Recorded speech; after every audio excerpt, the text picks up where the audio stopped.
but Buddha here indicates any guru who's attained the plateau. क्योंकि वो stable ground में रहेगा तभी तो तुमको नीचे से खींचेगा. Okay, right? Who has attained the plateau? And then you say संगम शरणम गच्छामि.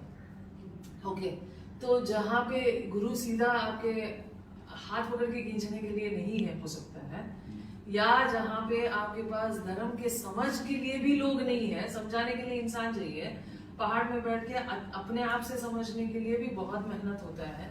कुछ ही लोग हैं पूरे हिस्ट्री में जिनके गुरु नहीं होते थे. राम के गुरु थे, कृष्ण के गुरु थे, बुद्धा के गुरु थे, इन सब के गुरु थे, है ना. तो जनरली क्या है आइडिया, गुरु ही समझाता है या कोई समझाने वाला है. कुछ ही लोग हैं जो बिना गुरु के मरते मरते उनको सब कुछ ज्ञान प्राप्त हुआ है. Yes, there are very few and far kind of. Okay, so are you understanding the point? So the point is there is always a requirement of somebody to show you a direction. Okay, so in the case that the direction is not shown by one person, yes, then you can have a group, and in the group everybody is one part of the teacher. So everybody understands a certain teaching in a certain viewpoint, and all those pieces put together becomes a whole. Yes, all those pieces put together becomes a whole. Are you getting my point? So that is Sangam Sharanam Gacchami. So the Sangat is very, very important.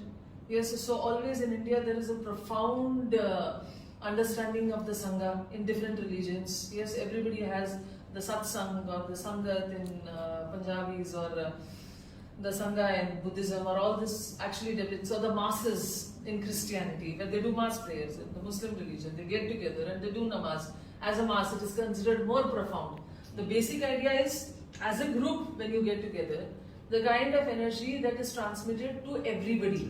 हर एक इंसान का अपना एक समझ है, अपना एक experience है, और उस समझ और एक्सपीरियंस के आधार पे गुरु का जो ऊर्जा आता है हर एक इंसान को थोड़ा थोड़ा अलग अलग आता है.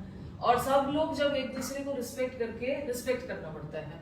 ये सोचने की मुझे इस बंदे से ज्यादा जानकारी है, तो गुरु की उस एस्पेक्ट की जानकारी तुम तक कभी नहीं पहुंचेगा. राइट?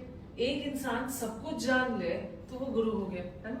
बात तो सही है. ठीक है. जब तक सब कुछ नहीं जाने तो उसको एक एस्पेक्ट समझता है. जैसे 10 फिंगर्स है, so everybody is able to pick up an information of, let's say, one finger, and that also to this much or this much or this much, some portion, and everybody in the group put together will actually create a certain kind of an energy which is a complete understanding, rather than just one person in the group saying that I am better than the rest. Okay, are you understanding the point? That is a requirement of a Sangha or a group. Okay.